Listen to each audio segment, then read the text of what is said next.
I want you to pause and think about what you did 5 minutes ago. Maybe you clicked on this video. Maybe you were scrolling through your phone. You know who you are, where you are, and how you got here. Now, imagine all of that is gone. Imagine you blink and suddenly you feel like you've just woken up from a 10-year coma. You don't know why you're in this chair. You don't know what day it is. Then 7 seconds later, you blink again. And the feeling resets. You wake up all over again. For over 30 years, this has been the terrifying reality of Clive Wearing. Doctors call it the most severe case of amnesia ever recorded. Clive simply calls it hell. Today, we are looking at the man with the 7-second memory.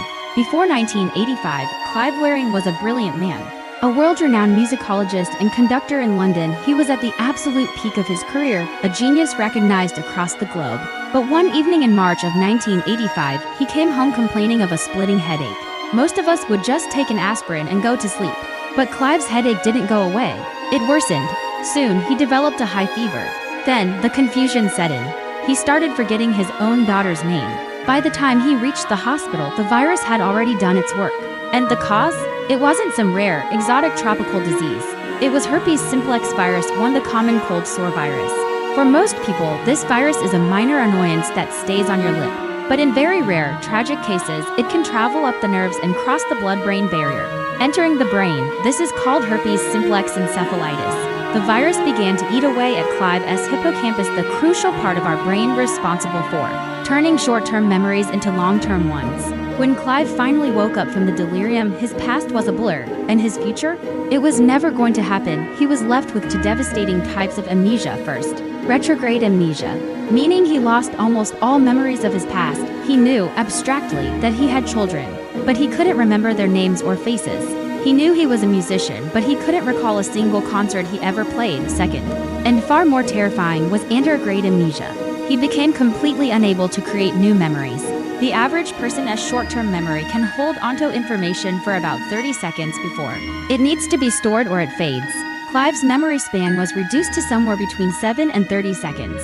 Once a thought or an experience left his immediate consciousness, it was gone forever. If you walked out of the room to get a glass of water and came back just 2 minutes later, Clive would greet you with the tearful relief of someone he hadn't seen in 20 years. He was trapped in a permanent, infinite present tense. The most haunting evidence of his condition is his journals. Desperate to anchor himself in reality, Clive would write down the time and a simple sentence, "I am awake." But just minutes later, he would look down at the page. He would have absolutely no memory of writing it. Believing that his previous self must have been unconscious or deluded, he would think, "I wasn't awake then, I was asleep. But I am awake now." So, he would furiously cross out the previous line and write the exact same sentence again. Page after page, year after year, the entries repeat. 8:31 a.m., now I am really, completely awake. 9 a.m., I am perfectly awake. It is a frantic, terrified record of a man desperately trying to prove to himself that he exists in this moment. But despite the devastating virus destroying his brain, two things miraculously remained intact. The first was music. Because musical skill is stored in procedural memory, a kind of muscle memory, Clive could still sit at a piano and play complex pieces perfectly, his fingers flying across the keys with the grace of a master. But the moment the final note faded, he would completely forget he had played anything at all. The second thing was his wife, Deborah. Even though he couldn't tell you what he ate for breakfast or what year it was, every single time Deborah entered the room, Clive would rush to her. He would embrace her, weep with joy, and lift her off her feet as if he hadn't seen her in decades. To him, every single time she walked through the door, it was a miraculous, unbelievable reunion.